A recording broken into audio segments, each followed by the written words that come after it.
చాలా మంది weighted pull-ups చేయాలనుకుంటారు. ఫస్ట్ దానికంటే ముందు నార్మల్ పుల్అప్స్ ఎలా చేయాలో రావాలి. అది ఎలా చేయాలో చూద్దాం. బిగినర్స్ ఎక్కడి నుంచి స్టార్ట్ చేయాలో బ్రో చెప్తాడు. ఇప్పుడు పుల్అప్ అనేది చాలా బేసిక్ మూమెంట్. దాంట్లో మనకు కావాల్సింది స్టార్టింగ్ లో ఒక 5 ఎక్సర్సైజ్ చేసుకోవాలి. దానికోసం గ్రిప్ స్ట్రెంత్ కోసం మనం ఏం చేస్తామంటే డెడ్ హ్యాంగ్ చేస్తాం. మనము గ్రిప్ స్ట్రెంత్ లేకపోతే అసలు పుల్అప్ చేయలేము. సో ఇది బేసిక్. రోజు ఒక 30 సెకండ్స్ చేసుకుంటే ఇంటికి పోయే ముందు 30-40 సెకండ్స్ ఒక 4 సెట్స్ సెట్ అయిపోతుంది. ఇంకోటి స్కాపులా యాక్టివేట్ చేయడం రావాలి. దీనికోసం we will do scapular pull-ups. అది ఎలా చేస్తామో చెప్తా. ఇలా పట్టుకుని మనం ఓన్లీ పైకి రాకుండా స్కాపులా మాత్రం ఇట్లా మీదికి చేయాలి. 8 to 10 reps ఒక 3 to 4 సెట్స్ చేసుకుంటే వీక్లీ 3 or 4 టైమ్స్ సరిపోతుంది. తర్వాత ఏంటంటే to build isometric strength in our back మనం చేయాల్సింది పుల్అప్ హోల్డ్ ఒకటి.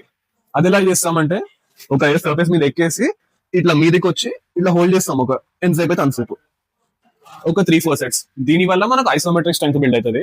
ఇప్పుడు మనకు ఈ సెంట్రిక్ స్ట్రెంగ్త్ బిల్డ్ అవ్వాలంటే మన నరేష్ అని చెప్తాడు.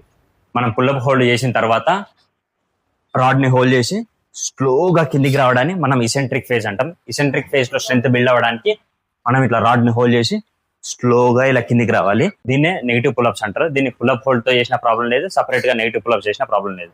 ఇవి 4 చేసినాక నెక్స్ట్ నేర్చుకోవాల్సింది బ్యాండెడ్ పుల్అప్. ఇది మనకు నెక్స్ట్ స్టెప్. ఇంకా పుల్అప్ కి ఎట్లా చేస్తామంటే ఒక బ్యాండ్ తీసుకుని ఒక లూప్ వేయండి. లూప్ వేసిన సైడ్ ని మెల్లగా ఇట్లా కింద పుల్ చేసుకుంటా ఉంటే మీకు రెడీ అయిపోతుంది బ్యాండ్. మీ టో కింద పెట్టుకున్నాక మీకు బ్యాండ్ రెడీ. మిమ్మల్ని ఆటోమేటిక్ గా పైకి లేస్తారు అన్నట్టు. మనం ఒక 2-3 వీక్స్ ఈ డ్రిల్స్ అవి చేస్తా ఉంటే మనకు బ్యాండెడ్ పుల్అప్స్ ఈజీ అయిపోతాయి. సో గ్రాడ్యువల్ గా విత్ ప్రాక్టీస్ మనం బ్యాండ్ ఎత్తేసిన పుల్అప్ చేయగలుగుతాం. వీడియోలో చెప్పిన అన్ని స్టెప్స్ ఈ ఇమేజ్ లో ఇచ్చాను. స్క్రీన్ షాట్ తీసుకొని ప్రాక్టీస్ చేయండి.